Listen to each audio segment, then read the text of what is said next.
이번 시간에 해드릴 강의 내용은요, 촬영 모드 선택이라는 내용입니다. 이 촬영 모드 선택을 간단하게 말씀드리면, 지난 시간에 우리가 감도에 대한 정의를 알아봤는데요.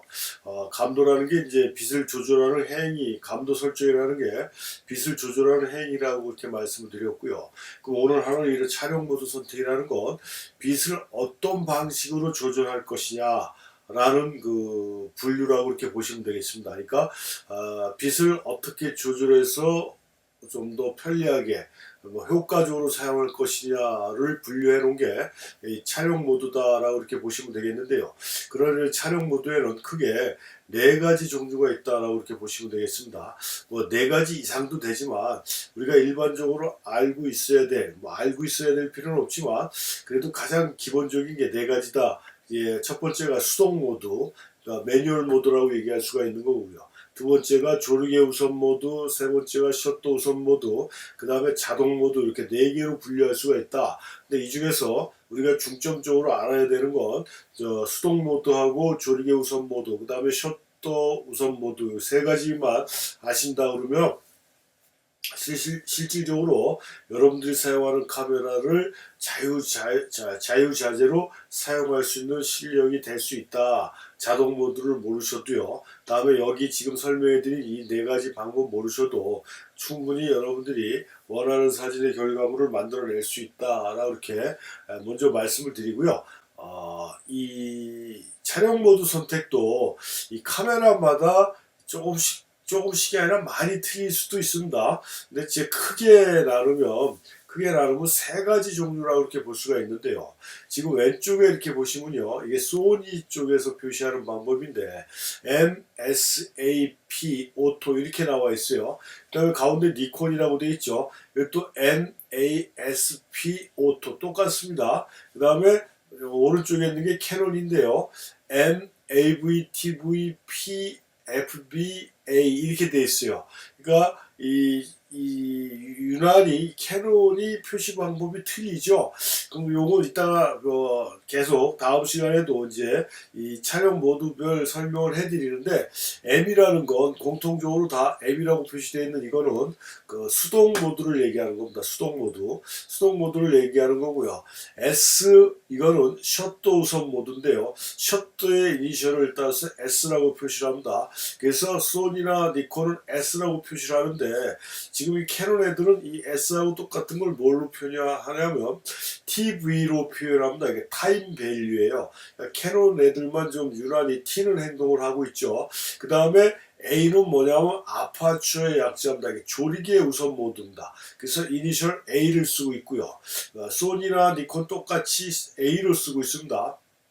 근데 이것도 캐논은 아파추어 밸류 그래서 AV로 사용을 하고 있다라는 거 이렇게 참고를 하시면 되고 P는 또 모든 브랜드가 공통으로 사용하는 프로그램 방법이라고 보시면 됩니다. 이것도 이제 자동 모드의 일종인데 이것도 나중에 설명을 해드리겠습니다. 프로그램 모드고요. 그 다음에 오토도 표시하는 방법들이 회사마다 가지각색입니다. 그렇죠? 가지각색이 아무튼 오토예요. 이거는 그냥 완전 자동 모드다. 프로그램 모드하고 조금 차이가 있는 완전 자동 모드다라고 이렇게 보시면 되고요. 이거 이외에 나머지들은 모르셔도 상관이 없다. 그 다음에 제가 알지 못한다. 자랑이다라고 하시는 분도 있을지 모르겠지만 실질적으로 내가 사진을 찍는 데 있어서 특히 저는 이제 사진을 배울 때부터 캐논을 사용해왔기 때문에 오래전부터 그래서 계속 그냥 캐논이 좋아서 쓰는 게 아니라 이렇게 유난하게 튀는 행동들을 해서 별로 이렇게 달갑지 않은 메이커인데도 불구하고 손에 익다 보니까 기계식 카메라부터 디지털 카메라까지 캐논만 쓰고 있습니다. 그래서 이 캐논만 쓰다 보니까 이쪽 C1, C2, C3 이건 전혀 모릅니다. 제가 써보진 않았어요. 그리고 알고 싶은 생각도 없습니다. 그러니까 우리가 카메라를 처음에 구입했을 때 그 사용 설명서라는 게 나오지 않습니까? 옛날 필름 카메라 사용 설명서하고 지금 우리가 사용하는 디지털 카메라 사용 설명서는 좀 뻥튀기 해서 과장돼서 말씀드리면 완전 백과사전 수준이에요. 굉장히 두껍잖아요. 어마어마한 기능들이 그 안에 담겨 있습니다. 근데 제가 결과론적으로 말씀드리면 그 기능 중에 10가지 정도만 알아도 여러분들은 쓰는데 전혀 문제가 없고 지장이 없다. 나머지 90가지는 몰라도 되고 잊어버려도 되고 절대 들여다보지 않아도 된다라고 이렇게 보시면 돼요. 그렇게 이해하시면 빠를 겁니다. 그 카메라를 구입하셔가지고 그 사용 설명서에 아주 지레 질려가지고 사진을 포기하셨다라는 분들도 제가 몇 분 들은 적이 있는데 그건 바보 같은 행위예요. 그렇게 할 필요가 없습니다. 그리고 이 디지털 카메라에 달려있는 기능 전체가 우리가 사진을 찍는데 많은 도움을 주지냐? 절대 그렇지 않다. 확실하게 말씀드리면 우리가 앞으로 배울 우리가 지난 시간에 감도를 배웠으니까 앞으로 배울 조리기하고 셔터만 있으면요 사진 찍는데 아무런 문제가 없습니다. 그러니까 조리기하고 셔터만 안다 그러면 나머지 기능은 몰라도 된다라고 이렇게 보시면 되고, 그런 이유에서 이런 것들을 우리가 몰라도 된다. 동영상 솔직히 제일 마음에 안 드는 게 요즘 우리가 사용하는 카메라를 스틸 카메라라고 그러고 동영상 카메라를 무비 카메라라고 얘기를 하지 않습니까? 우리는 정사진이고 저쪽은 동사진이에요. 그러니까 엄연히 차이가 있습니다. 근데 요즘 나오는 디지털 카메라는 동사진 기능을 굉장히 첨가시키면서 카메라 가격이 월등히 올라버렸어요. 우리같이 스틸 사진만 찍는 사람들한테는 불필요한 그런 동영상 촬영 기능이 불필요한데 이건 울며 겨자 먹기로 구입할 수뿐이 없다는 얘기죠. 여러분들이 자세히 보면 아시겠지만 이 디지털 카메라의 업그레이드 과정을 이렇게 보면요 참 과가 아닙니다. 지난 시간에 배운 감도처럼 감도 다이얼이 끝없이 올라간다든가, 그 다음에 LCD가 초창기 화면보다 요즘 쓰는 LCD는 굉장히 커진 거 이런 식으로 좀 이렇게 편리하게 하기 위한 방법일 수도 있겠지만 솔직히 사진을 찍는데 그렇게 도움이 되지 않는 그런 기능들이 계속 업그레이드 되면서 모델이 자꾸 바뀌는 거거든요. 그러다가 동영상 기능을 자꾸 첨가하면서 이 또 업그레이드 됐다고 해서 또 모델이 바뀌면서 가격이 올라가고 하는 것들이 결과적으로 소비자들이 우리만 손해를 보고 있는 것인데 이런 동영상 표시 방법도 좀 차이가 있지 않습니까? 그래서 하여튼 결론적으로 말씀드리면 MSA 빼고는 나머지는 몰라도 상관없다. 거기다 이제 조금 알면 좀 편리한 게 프로그래밍하고 오토 기능이다. 나머지들은 절대 몰라도 되는데 궁금증이 유발된다든가 좀 시간이 남는 게 시간뿐이 없으신 분들은 기본적인 걸 다 익히신 다음에 그 다음에 여러분들이 갖고 있는 사용 설명서를 보고 기능을 익혀가는 것도 또 하나의 방법이라고 이렇게 볼 수가 있다. 그래서 이렇게 소니나 니콘, 캐논 같은 경우 이런 형태로 표현을 하고요. 라이카나 후지는 감도 설명할 때도 말씀드렸지만 라이카하고 후지는 추구하는 목표가 비슷한 것 같아요. 아날로그 쪽으로 그러니까 레트로 쪽으로 복고풍 쪽으로 가고 있다라는 그런 카메라의 구조 자체가 그런 식으로 가고 있다는 게 또 비슷하고요.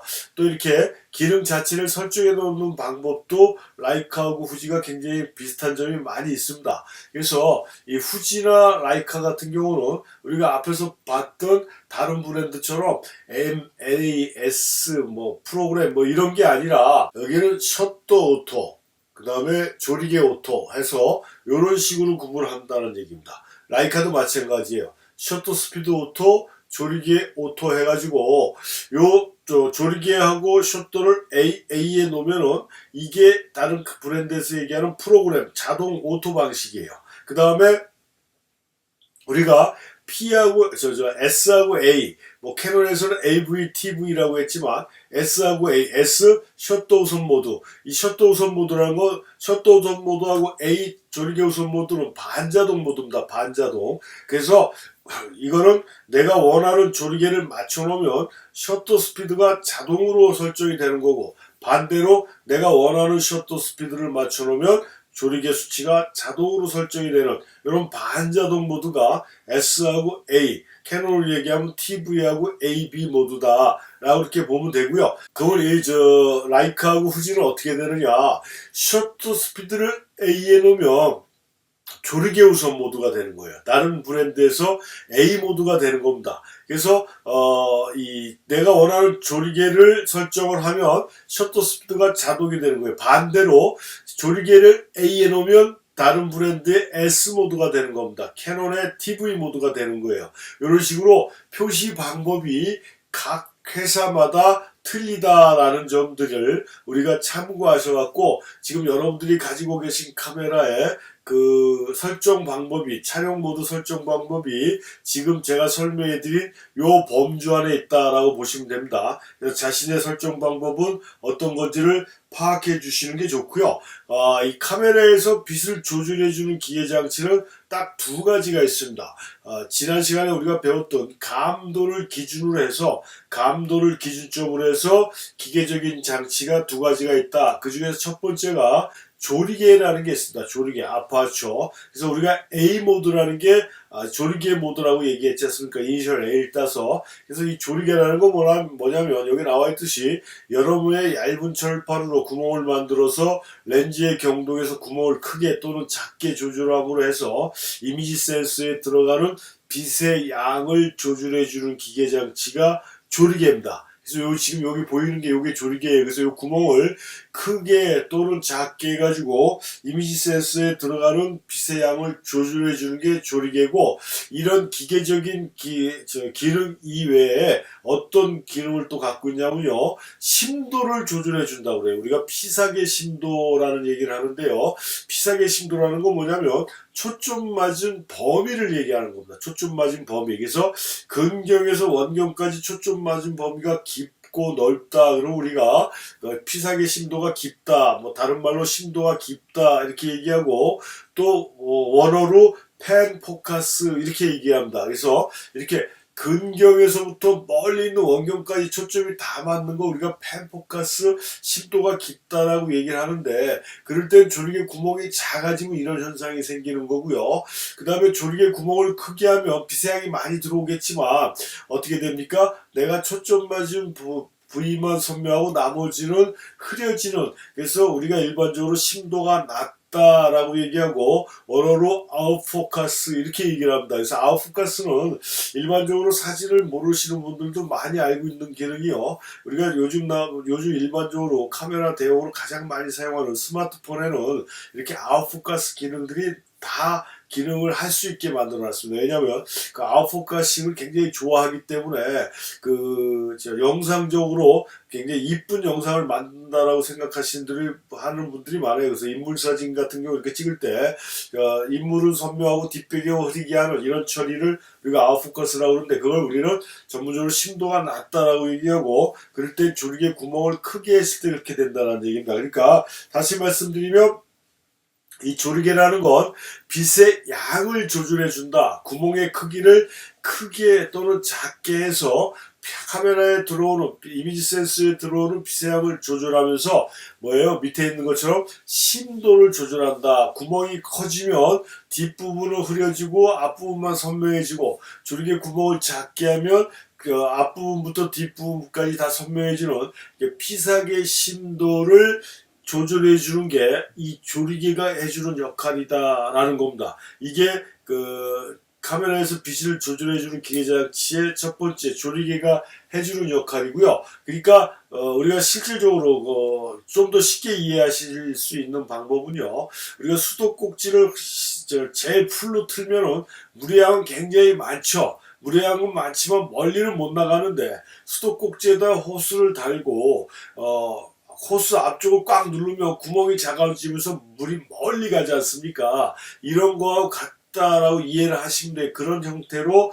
빛의 양을 조절하면서 심도를 조절해 주는 게 조리개다라는 거고요. 그 다음에 또 하나, 두 번째 빛을 조절해 주는 카메라에 있는 기계 장치가 셔터라는 게 있습니다. 셔터. 그래서 캐논하고 니콘 같은 경우는 S라고 그랬어요. 셔터의 그 앞에 있는 이니셜을 따서 S.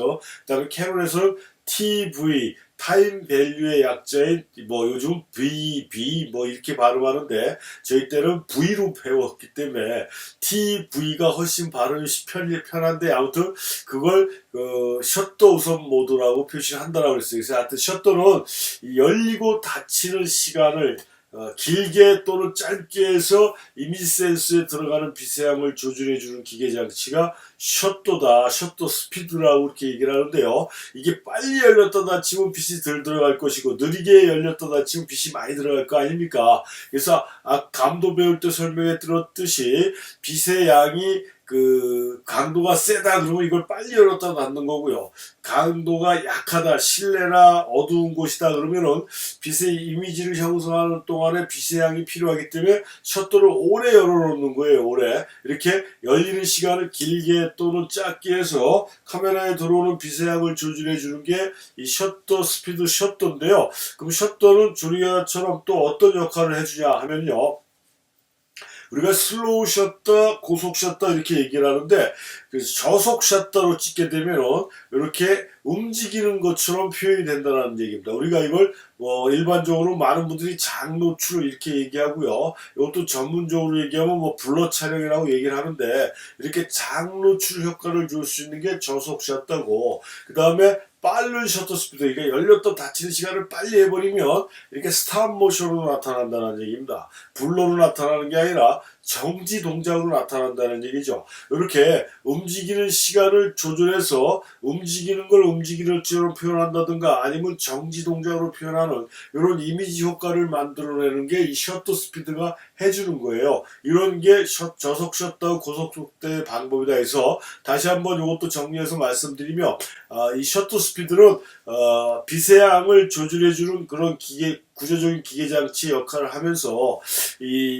숫자가 많을수록 이 분의 1초거든요. 그러니까 1초를 둘로 나눈 거죠. 500분의 1초는 뭡니까? 초를 1초로 500개로 나누는 거니까 엄청나게 빠른 속도예요. 그러니까 이렇게 눈 깜짝할 새보다 더 빠른 거, 셔터 속도가 느리면 이렇게 흔들려서 나오는 거고, 셔터 속도가 빠를수록 이렇게 정지 동작으로 묘사되는 이런 형태를 가지고 있는 게 셔터가 가지고 있는 역할이다. 그래서 셔터 스피드라는 건 뭐라고 그랬습니까?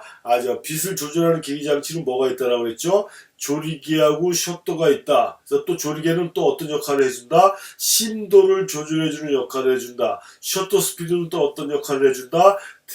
우리가 사진 찍히는 대상을 피사체라고 얘기를 하는데 피사체의 동감, 그러니까 정적인 효과나 동적인 효과를 만들어내는 게 이 셔터 스피드가 해주는 역할이다 라고 이해를 해주시면 되고 아까도 말씀드렸지만 우리가 카메라의 기계적인 구조에서 이 셔터하고 조리개만 내가 마음대로 조절이 가능하다라고 그러면 여러분들은 카메라에 대한 기능을 더 이상 배울 필요가 없다. 아주 우리가 사진 찍는데 가장 기본적인 조작의 핵심인 게 이 셔터하고 조리개다라고 이렇게 이해를 하시면 되겠고요. 그래서 이 조리개하고 셔터를 이용해서 이미지 센스에 들어가는 적당한 빛의 양을 만들어주는, 그러니까 조리개하고 셔터를 동시에 조절해서 이미지 센스에 들어가는 빛의 양을 만들어주는 이런 방법이 우리가 매뉴얼 수동 모드다라고 이렇게 보시면 돼요. 그래서 여기서 또 우리가 하나 짚고 넘어가야 되는 게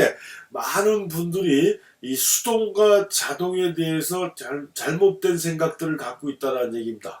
자동은 편리하고 쉽다. 물론 그래요. 그냥 카메라나 기계가 다 해주니까 당연히 편리하고 쉽죠. 그리고 조절하지 않아도 그냥 자동으로 지가 알아서 다 칸이 초점이 다 맞춰주니까 상당히 좋은 특징을 갖고 있지만 사진이라는 게 이미지를 만들어내는 카메라라는 게 실질적으로 뭡니까? 이미지를 만들기 위해서 우리가 사용하는 도구잖아요. 그러니까 사진가가 사용하는 도구인데 빛의 양을 내가 일일이 조절해서 내가 원하는 이미지를 만들어내는 거하고 카메라가 자동으로 조절해서 걔가 만들어낸 거하고 실질적으로 어떤 게 자신의 사진이에요. 조금 노출이 잘못됐든 초점이 잘못됐든지 간에 내가 의도해서 조절해서 찍은 게 실질적으로 나의 이미지를 만드는 거지 않습니까? 이렇게 해야 되기 때문에 수동이라는 게 편리한 거고요. 기계적으로 완성도가 높은 걸 한다라고 했을 때 자동이 월등히 날 수도 있겠지만 실질적으로 그렇게 하는 건 자기가 찍은 사진이 될 수 없다라는 거를 제가 다시 한번 강조하고요. 그래서 수동을 써줘야 되는데 그걸 떠나서 일단 수동을 기피하는 이유는 뭐냐면 대부분의 분들이 수동 그럼 굉장히 힘들고 복잡하고 어려울 것이다 라는 편견을 갖고 있다는 얘기입니다. 근데 이 수동이라는 게 복잡하고 어렵고 힘든 게 아니라 귀찮고 귀찮은 거예요. 한마디로 귀찮은 거. 그러니까 자동은 한 발짝만 움직이면 되지만 수동은 두세 발짝을 움직여야 돼. 그러니까 절차가 좀 몇 단계를 거쳐야 되는 이런 귀차니즘이 발동하니까 수동을 자꾸 기피하게 돼 있어요. 근데 자동이라는 건 바보를 만들어내거든요. 사람을. 완전히 바보로 만들어요. 여러분들은 많이 지금 현재 살면서 많이 바보가 됐잖아요. 왜냐하면 전화번호도 못 외우잖아요. 단축키를 누른다든가 이래버리기 때문에 이름을 눌러버리고 해서 전화번호를 알지 못해요. 어떤 사람들은 뭐 저도 가끔 그러지만 자기 전화번호도 모르는 경우가 태반이라는 얘기입니다. 그래서 위급한 상황에서 요즘 사용하는 스마트폰이 없으면 완전히 바보가 되는 게 현대인들이라고 이렇게 볼 수가 있어요. 그 다음에 어디를 찾아갈래야 찾아갈 수가 없습니다. 내비게이션이 없으면. 이렇게 우리는 지금 자동화에 의한 바보가 되어가고 있다는 얘기입니다. 그래서 이 수동은 좀 더 약간 귀찮긴 하지만 이 수동을 시작을 하게 되면 자동은 쉽게 넘어갈 수가 있다는 게 무슨 얘기냐면 우리 같은 사람들은 좀 오래된 사람이다 보니까 학교 다닐 때도 카메라를 아날로그로 배웠어요. 굉장히 오래전인데 다 필름 카메라가 다 기계식, 뭐 전자식도 없었고 완전 기계식의 그 아날로그 카메라를 찍었습니다. 그러다가 전자식 카메라가 나오고 디지털 카메라가 나왔는데 우리 같은 사람들 재교육을 안 받았어요. 왜냐하면 원리는 똑같으니까 단지 약간 편리해졌을 뿐이죠. 수동 초점이었는데 자동 초점이 돼서 특히 저 같은 경우 요즘 나이가 들다 보니까 이제 노안이 와가지고 안경 끼고 사진 찍으려면 되게 불편하고 안경을 빼니까 이게 초점이 맞았는지 안 맞았는지도 분간이 안 가는데 오토포커스를 놓으니까 얼마나 좋아요. 지가 알아서 초점 맞춰주니까. 그래서 수동으로만 하다가 자동으로 오니까 굉장히 편리해졌다라고 느껴졌지만 재교육을 받을 필요가 없었다라는 얘기입니다. 그리고 운전면허 시험 볼 때도 우리 때는 뭐 대부분의 차량들이 90% 이상이 다 스틱차였어요. 스틱차였다 보니까 당연히 면허 시험도 그걸로 봤죠. 그러다가 오토매틱이라는 차가 나오니까 어때요? 자연스럽게 편리하게 운전을 했다라는 얘기입니다. 근데 요즘 면허를 따신 분들은 스틱차를 주면 운전 다시 배워야 돼요. 매번 시동 꺼트릴 거예요. 그래서 그 정도로 틀리다는 얘기입니다. 그리고 지금 디지털 카메라로 자동 모드로만 사용하신 분들, 뭐 이런 분들도 기계식 카메라를 주게 되면 또 디지털만 가지고 사진을 했다가 사진에 좀 깊은 맛, 디지털 사진이 좀 지루하고 맨날 그 모양 그 꼴 같아서 좀 더 사진다운 사진을 해봐야 되겠다 해서 디지털 카메라로 사진을 입문하셨다가 필름 사진 쪽으로 전향하시고자 하시는 분들이 생각에는 상당히 많이 있고 또 바꾸신 분들도 꽤 많이 됩니다. 근데 이분들은 디지털 카메라만 썼다 그러면 필름 사진 하려면 필름 카메라 쓰려면 카메라 조작하는 방법은 다시 배워야 된다는 얘기입니다. 다시 시간을 투자해서 재교육을 받아야 된다는 거예요. 그게 수동과 자동의 아주 근본적인 차이라는 얘기입니다. 그래서 여러분들이 뭐 지금 짧은 시간에 속전속결로 카메라 사용법을 배우시려고 등록을 하시고 수강을 하시고 계시지만 요 기본적인 사항을 수동으로부터 시작을 한다라고 그러면 수동으로부터 시작한다 그러면 앞으로 오랫동안 사진하는데 전혀 문제가 없다라는 점을 강조하고 말씀드리면서요. 이 수동이라는 건 다시 말씀드리지만 번거롭고 귀찮죠. 그리고 어느 정도 익숙해지려면 시간 투자가 필요합니다. 요 점만 감수한다 그러면 사진을 하는데 전혀 문제없이 롱런 할 수가 있다라는 점을 말씀드리면서요. 이 수동 모드로 우리가 하는 거는 이 조리개하고 셔터를 아까 우리가 조리개하고 셔터에 대한 기본적인 맥락을 들었습니다. 매번 또 기회 있을 때마다 제가 설명을 해드릴 건데 다시 하여튼 조리기에는 구멍을 크게 작게 조절하는 거고 셔터 스피드는 슬로우 셔터 하이 스피드에서 시간을 길게 짧게 해서 빛의 양을 조절하는 거고 이 두 가지를 이용해서 이미지 센스에 들어가는 빛의 양을 조절해 주는 게 수동 모드다 라고 보시면 된다라고 얘기했습니다. 그래서 이 카메라마다 수동 모드를 쓰는 건 대부분 다 M이라고 그랬어요. 그러니까 라이카하고 후지 같은 경우는 뭐 MSAP 이런 게 없다라고 그랬지 않습니까? 자동이 다 A라고 그랬어요. 그래서 조리개 A하고 셔터 A를 풀어버리면, 그러니까 A에 세팅하지 말고 그냥 풀어버리면 이게 수동 모드가 되는 거예요. 소니나 후지 같은 경우는 그렇게 보시면 되는 거고요. 그래서 이 수동 모드를 편리하게 사용할 수 있는 방법이, 일단 우리가 LCD 쪽이라든가 이게 카메라 파인더를 본다든가 LCD를 보게 되면 이런 표시가 있을 겁니다. 어떤 카메라든지 다 있어요. 플러스 3, 마이너스 3 해갖고 중앙에 제로가 있습니다. 요걸 우리가 쉽게 이제 설명하기 위해서 이걸 커서라고 얘기하면요. 요 커서가 제로에 오게 해서 찍으면 그게 이 이미지 센스에 들어가는 빛의 적당한 양이라는 거예요. 기계적으로. 그러니까 조리개하고 셔터를 돌려서 요 커서가 요 제로 포인트에 오게 해놓고 찍는 게 수동이라는 얘기고요. 이 자동을 놓게 되면 뭐 조리개하고 셔터를 돌리지 않아도 항상 얘는 가운데에 와 있어요. 이렇게. 그러니까 수동으로 하려면은 이 조리개를 돌리고 셔터 다이얼을 돌려서 요게 마이너스로 가지 않고 플러스 쪽으로 가지 않게 중앙에 오게끔 조절을 해줘야 되는 게 이 수동 모드다라고 이해를 하시면 됩니다. 다시 한번 설명해 드립니다. 조리개 구멍을 크게 작게 해서 아니면 셔터 다이얼을 빠르게, 셔터 스피드를 빠르게 느리게 해서 요걸 움직여 갖고 가운데 오게끔 해서 찍어 주는 게 수동 방식이다. 이렇게 플러스 쪽으로 가 있으면 빛이 많이 들어와서 우리가 오버 촬영이 되는 거고요. 여기처럼 마이너스 쪽으로 커서가 가 있으면 부족 촬영, 빛이 덜 들어왔기 때문에 부족 촬영이 돼서 화면이 검해지는 겁니다. 그래서 이 가운데로 오게끔 해서 촬영을 해줘야 되는 게 이 노출의 가장 기본적인 방법이다. 그래서 조리개하고 셔터를 돌려서 이걸 제로에 오게끔 해서 찍으면 이게 우리가 일반적으로 얘기하는 적정 노출이라는 개념인데요. 이게 마구잡이로 무작정 조리개하고 셔터를 막 돌려서 가운데로 하게 되면 이게 어떻게 나올지 모르지 않습니까? 그래서 이걸 좀 더 편리하게 쓸 수 있는 방법으로 설명을 해드리면, 일단 수동 셔터 우선식이라고 해갖고 내가 사진을 찍고자 하는 게 물의 흐름을 표시하는 이런 블러 장노출 촬영이냐, 아니면 빠른 셔터 스피드, 그러니까 셔터가 빨리 열렸다 닫히게끔 해서 이렇게 스탑 모션으로 만들어내는 정지 동작 사진이 내 사진의 주 목적이냐를 먼저 생각을 해서 이 셔터를 촬영하는 게, 그러니까 피사체, 사진 찍히는 대상의 표현의 주 목적이 정지 동작으로 표현할 것인지, 불러 움직이는 동작으로 표현할 것인가가 내 사진의 주 목적이다 하게 되면, 그걸 우리가 셔터가 우선으로 작동을 하는 거기 때문에 셔터 우선식이라고 편리하게 이름을 붙일 수가 있는 거고요.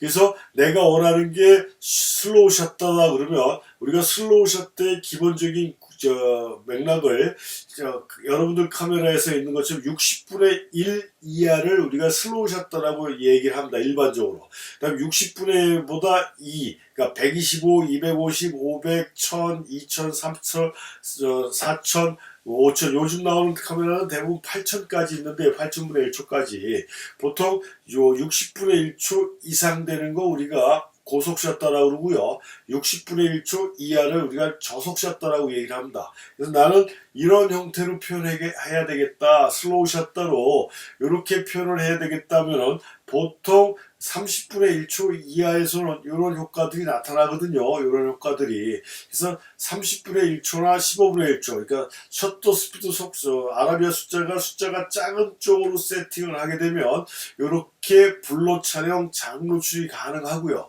60분의 1초 이상 움직이는 대상의 속도에 따라 뭐 125분의 1초가 될 수도 있고 250분의 1초가 될 수가 있고 500분의 1초가 될 수가 있지만, 하여튼 설정을, 요것도 그러니까 약간씩 테스트를 해봐야 돼요. 내가 250분의 1초 해놨을 땐 움직이는 게, 아무리 빨리 움직이는 게 어떤 식으로 스탑 모션으로 나오는지를 실질적으로 찍어보고 느껴봐야 됩니다. 그러니까 요즘 디지털 카메라는 얼마나 좋으냐면 일단 연습 촬영을 해서 바로 LCD로 볼 수가 있지 않습니까? 필름 사진에서는 절대 그렇게 할 수가 없었죠. 필름을 연상하고 뭐 이렇게 여러 과정을 거쳐야 볼 수가 있기 때문에 이제 시간적으로 굉장히 오래 걸렸지만 디지털 카메라는 감도 다이얼도 마음대로 올렸다 내렸다 할 수가 있기 때문에 자기 방에서 아니면 집에서 수도꼭지에 물을 틀어놓고 셔터 스피드를 빨리 해서도 찍어보고 느리게 해서도 찍어보면은 사진이 느리게 해서 찍으니까 이렇게 나오는구나, 빨리 해서 찍으니까 물의 동작이 이렇게 보이는구나라는 거를 바로 현장에서 확인이 가능합니다.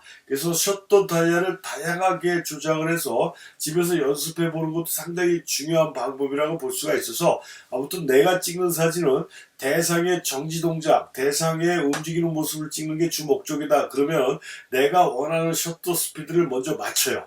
카메라에서 내가 원하는 셔터 스피드가 만약에 500분의 1초다 그러면 500분의 1초에다 딱 맞추고 그 다음에 조리개의 다이얼을 돌려서 아까 말씀드린 커서가 0에 가운데 오게끔 빛의 조절해 주면 된다는 얘기야.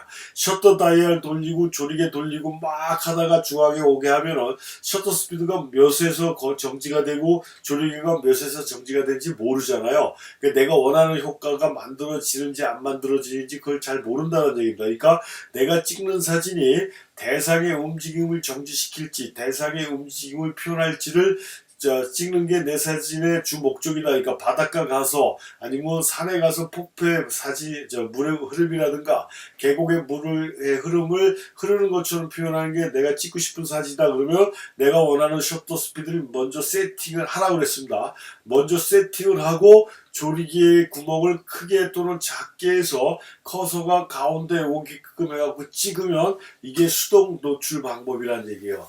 굉장히 쉽지 않습니까? 어렵지가 않다는 얘기예요. 내가 원하는 셔터 스피드 맞추고 그 다음에 조리개를 돌려서 막대기가 제로에 오게끔 해서 찍으면 그게 수동 노출 방법이다. 이렇게 해주는 방법이 있고요. 반대로 내가 찍는 사진은 조리개를 기준으로 사진 찍는 거다. 아까 앞에서 봤던 풍경 사진처럼 나는 앞부분부터 뒷부분까지 선명한 펜포커스 사진이 우선이다. 뭐 이런 식으로 앞에 있는 꼬마 인형, 뒤에 있는 꼬마 인형까지 전부 다 선명하게 찍는 게 내 사진의 목적이다. 아니면 앞에 있는 사람이나 뭐만 선명하게 나오고 뒤는 흐릿하게 처리하는 아웃포커스가 내가 찍고자 하는 사진의 목표다 라고, 심도가 우선인 사진이 내 목표다라고 하면은 이것도 아까 셔터 우선식 방식과 반대로 내가 원하는 조리개를 먼저 세팅을 해줘요. 아까 얘기했지 않습니까? 구멍을 크게 하면 그 초점 맞은 범위만 선명하고 나머지는 흐려지고, 구멍을 작게 하면 어떻게 돼요? 근경부터 원경까지 선명해지는 펜포커스가 된다라고 했습니다. 물론 이거 하나만 갖고 되는 건 아니에요. 요거 하나만 갖고 되는 건 아니지만 일반적으로 조리개 구멍을 크게 작게 해서 심도를 조절해 주거든요. 그래서 그런 경우에 이제 우리가 조리개를 사용하는 건데, 그래서 이렇게 아웃포커스, 펜포커스가 주목적인 사진이다 그러면 조리개를 먼저 설정을 해요. 나는 조리개 구멍을 작게 해서 근경부터 원경까지 초점이 다 맞는 사진이 내 사진의 결과적인 최종적인 목적이다 그러면 조리개를 16이나 21은 먼저 세팅을 하고, 아까와 반대로 셔터 다이얼을 느리게 빠르게 돌려가지고 커서가 제로에 오게끔 해서 찍으면 이게 수동으로 찍는 조리개 우선식이다 라고 보시면 된다는 얘기예요. 절대 어렵지가 않지 않습니까? 다시 한번 설명해 드립니다. 내가 원하는 사진이 조리개 심도, 그러니까 아웃포커스냐 아니면 전체적인 화면에 초점이 다 맞는 펜포커스냐가 내 사진의 주 목적이다 그러면 내가 원하는 조리개를 펜포커스를 할 거면 16이나 22 숫자가 큰 쪽으로 해서 구멍을 작게 해주고, 아니다 나는 내가 찍고자 하는 친구나 앞에 있는 인물에 만 초점을 맞고 뒤를 흐릿하게 처리하고 싶은 아웃포커스가 주목적이다 그러면 숫자가 작은 구멍이 큰 쪽으로 2.8이나 4나 뭐 이런 식으로 세팅을 해놓고 먼저 조리개 값을 맞춰놓고 그 다음에 셔터 다이얼을 돌려서 빛의 양을 조절해서 막대기가 재료에 오게끔 해서 찍는 게 수동으로 촬영하는 조리개 우선 방식이고, 앞에서 설명했던 건 뭡니까? 수동으로 셔터 우선 방식은 내가 원하는 셔터 스피드를 먼저 세팅을 해놓고 조리개를 돌려서 커서 막대기가 재료에 오게끔 해서 찍는 게 셔터 우선 조리개 방식, 셔터 우선 수동 방식이다. 이게 결과적으로 M모드라는 얘기입니다. 그러니까 M모드에 놓고 지금처럼 셔터를 먼저 마치고 조리개로 노출을 조절하든지, 조리개를 먼저 세팅하고 셔터로 비사양을 조절하든지 해서 해주는 게 M모드 수동 조절 방법이다. 절대 어려운 게 아니라는 얘기입니다. 자동으로 하게 되면 그냥 A에 놓고 누르게 되면은 셔터 조리개가 자동으로 와서 가운데 오는 거예요. 뭐 조리개가 몇이 올지 몰라요. 그때 상황에 따라 카메라가 지 마음대로 8을 놓든 11을 놓든 아니면 뭐 60분의 1초를 놓든 500분의 1초를 놓든 자동으로 설정을 해버리니까, 그러니까 그냥 우리는 셔터만 누르면 되지 않습니까? 얼마나 편해요. 그렇지만 내가 의도하는 사진으로 만들기가 힘들다라는 거예요. 그렇지만 수동 모드는 내가 하나 그러니까 벌써 세 번의 과정을 해야 되지 않습니까? 조리개를 마치고 그 다음에 셔터 다이얼을 돌려서 막대기가 가운데에 오게끔 한 다음에 그 다음에 셔터를 눌러야 돼요. 그러니까 자동 모드보다 2단계를 더 해야 된다는 번거로움이 있을 뿐이지 전혀 어려운 게 아니다. 제가 지금 드리는 말씀이 이해가 잘 안 가시는 분들은 이 온라인 강의에, 이 녹화 강의의 장점인 반복으로 재생해서 들으시면 훨씬 더 잘 이해가 빠를 거니까 이해될 때까지 계속 반복해서 들어보세요. 그 다음에 아까도 말씀드렸듯이 뭡니까? 집에서 충분히 조리개 구멍을 작게 해서도 찍어보고, 크게 해서도 찍어보고, 그 다음에 셔터 스피드를 빨리 해서도 찍어보고, 느리게 해서도 찍어보고, 수도꼭지 틀어가지고, 그 다음에 텀블러 같은 거 아니면 커피잔 하나 놓고 구멍을 크게 해서 찍어보고 작게 해서 찍어보면은 커피잔만 선명해지고 뒤는 흐려졌다가 커피잔도 선명하고 뒤까지 선명해지는 사진이 나온다는 얘기입니다. 이렇게 수동으로 내가 조절하면서 얼마든지 연습을 해줄 수 있는 게 디지털 카메라가 가지고 있는 장점이다 라는 점을 아셔서 우리가 연습을 하셔야 되는 거고, 이게 수동 모드고 전혀 어렵지가 않은데, 이 셔터가 60분의 1초 이하로 세팅이 되게 되면 손으로 들고 찍게 되면 셔터가 한참 열렸다 닫히는 시간이 길기 때문에 손으로 들고 찍으면 셔터가 열려있는 동안 내가 움직일 수가 있어서 화면이 흔들려 버린다는 얘기입니다. 그래서 선명한 사진이 안 나와요. 그러니까 조리개를 내가 만약에 21을 놓고 셔터 다이얼을 막 돌렸는데 30분의 1초에서 막대기가 제 가운데 왔다 그러면 30분의 1초로 손으로 들고 찍게 되면 이 카메라가 움직여서 그러니까 셔터가 열려있는 상태에서 움직이면 화면이 흔들려 버린다는 얘기입니다. 그 다음에 대상도 어때요? 피사체가 사람이면 사람이 이렇게 움직이면 사람도 흔들려서 찍힌다는 얘기거든요. 그래서 60 이하로 돼서 막대기가 제로여서 적정 노출이다라고 신호를 줘도 60 이하면 삼각대를 사용하는 게 가장 선명한 사진을 만드는 방법이다라는 얘기고요. 저속 샷터로 표현하는 게 내 주먹 쪽에다 해서 60 이하의 30이나 15분의 1이나 8분의 1초로 놨다. 그러면 그건 당연히 삼각대를 놓고 그 슬로우 샷터로 세팅을 해줘야 된다는 얘기입니다. 그 점은 참고를 하셔야 된다는 얘기고요. 노출은 이렇게 맞추는 것이다.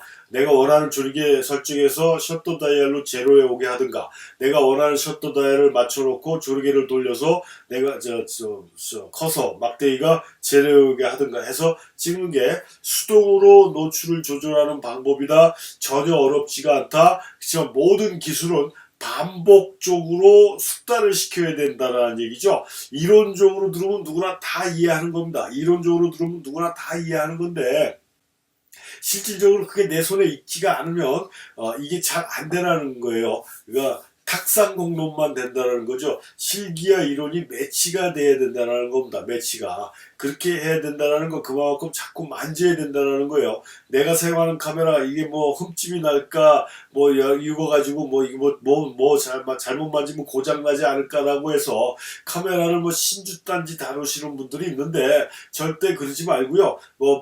기스가 나고 맥기가 벗겨지면 훨씬 더 뭐예요? 프로페셔널 같은, 아, 저 사람은 오래 사진했나 보다라는 느낌도 줄 수가 있기 때문에 기스나는 거에 전혀 구애받지 마시고, 또 비싸긴 하지만 카메라 자체가 비싸긴 하지만 카메라 자체는 실질적으로 소모품이라고 보시면 됩니다. 특히 디지털 카메라 같은 경우는 오래 필름 아날로그 카메라 같이 오랫동안 사용할 수 있는 것도 아니고요. 그래서 하여튼 자꾸 만져야 된다는 얘기입니다. 자꾸 만져서 나하고 혼연일치가 되게끔 카메라를 자꾸 만져줘야 된다. 그러기 위해서 찍어봐야 된다는 얘기예요. 그 점을 명심하시고 자꾸 찍고 만져보고 뭔가 문제가 있는지 체크해보고, 또 체크했다가 내가 체크를 했는데 이게 왜 이렇게 됐을지 잘 모르면 저한테 이메일이나 이렇게 연락을 주시면 제가 바로바로 해결을 해드릴 테니까 그런 방법을 이용하시면 된다는 얘기입니다. 이렇게 해서 이번 시간에는 조리개하고 셔터의 역할, 그 다음에 수동으로 노출을 조절해주는 방법에 대한 거를 알아봤습니다.